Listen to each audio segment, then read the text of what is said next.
if young people live in places where the only option is between the dictates of a state or the lure of an extremist underground, then no counterterrorism strategy can succeed. But where a genuine civil society is allowed to flourish, where people can express their views and organize peacefully for a better life, then you dramatically expand the alternatives to terror. And such positive change need not come at the expense of tradition and faith. We see this in Iraq, where a young man started a library for his peers. We link Iraq's heritage to their hearts, he said, and give them a reason to stay.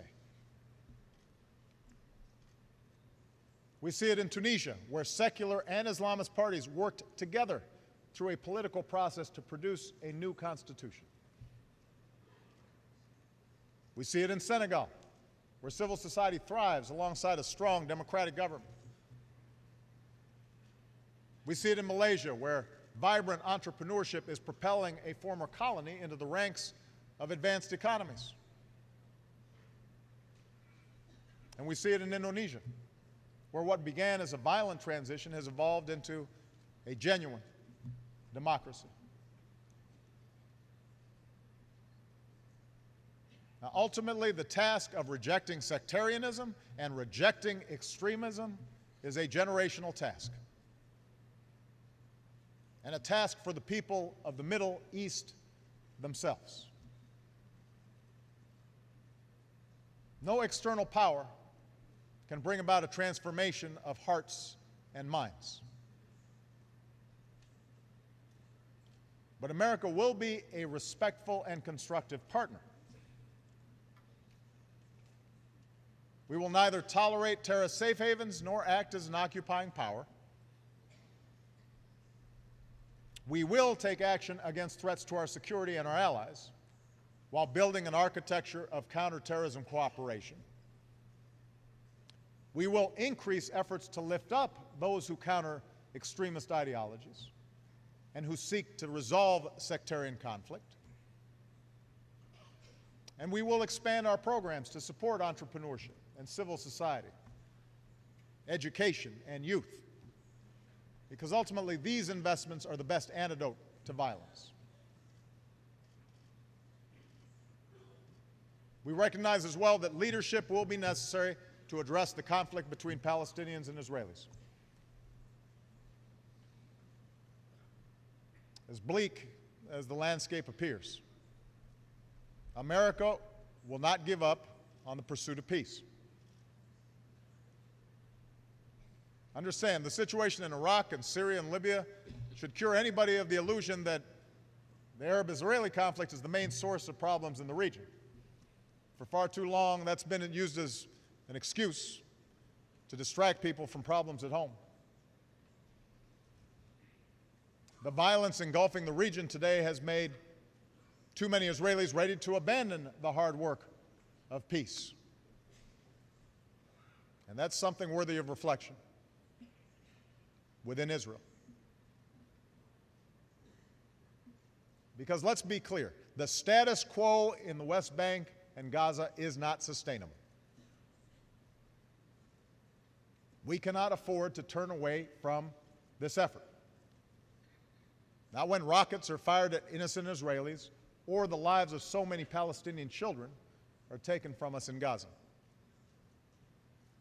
And so long as I am president, we will stand up for the principle that Israelis, Palestinians, the region, and the world will be more just and more safe with two states living side by side in peace and security. So this is what America is prepared to do. Taking action against immediate threats while pursuing a world in which the need for such action is diminished. The United States will never shy away from defending our interests, but we will also not shy away from the promise of this institution and its universal Declaration of Human Rights. The notion that peace is not merely the absence of war, but the presence of a better life. I realize that America's critics will be quick to point out that at times we too have failed to live up to our ideals, that America has plenty of problems within its own borders. This is true. In a summer marked by instability in the Middle East and Eastern Europe, I know the world also took notice of the small American city of Ferguson, Missouri, where a young man was killed and a community was divided. So yes, we have our own racial and ethnic tensions. And like every country, we continually wrestle with how to reconcile the vast changes wrought by globalization and greater diversity with the traditions that we hold dear. But we welcome the scrutiny of the world, because what you see in America is a country that has steadily worked to address our problems, to make our union more perfect, to bridge the divides that existed at the founding of this nation. America is not the same as it was 100 years ago, or 50 years ago, or even a decade ago, because we fight for our ideals, and we are willing to criticize ourselves when we fall short, because we hold our leaders accountable and insist on a free press and independent judiciary, because we address our differences in the open space of democracy with respect for the rule of law, with a place for people of every race and every religion, and with an unyielding belief in the ability of individual men and women to change their communities and their circumstances and their countries for the better.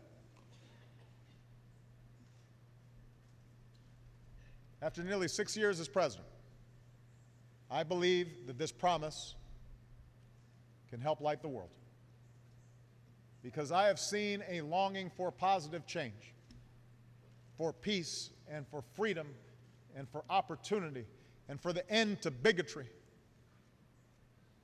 in the eyes of young people who I've met around the globe.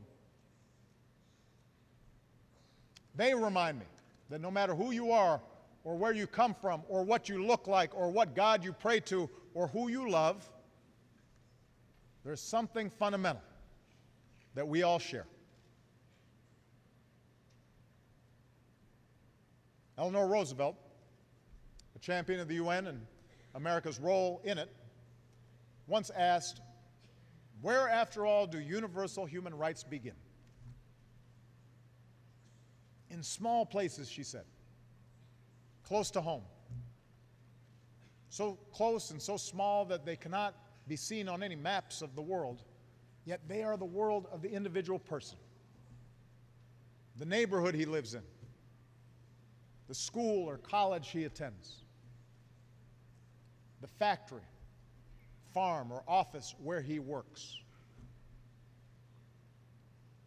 Around the world, young people are moving forward, hungry for a better world.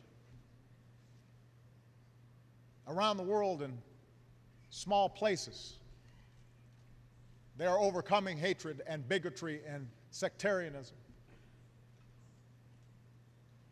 And they're learning to respect each other despite differences.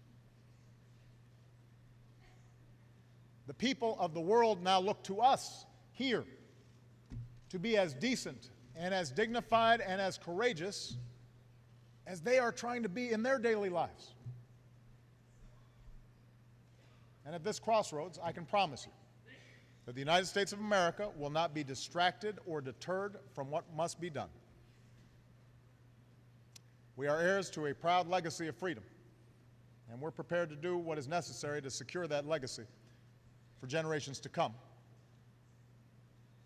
I ask that you join us in this common mission for today's children and tomorrow's. Thank you very much.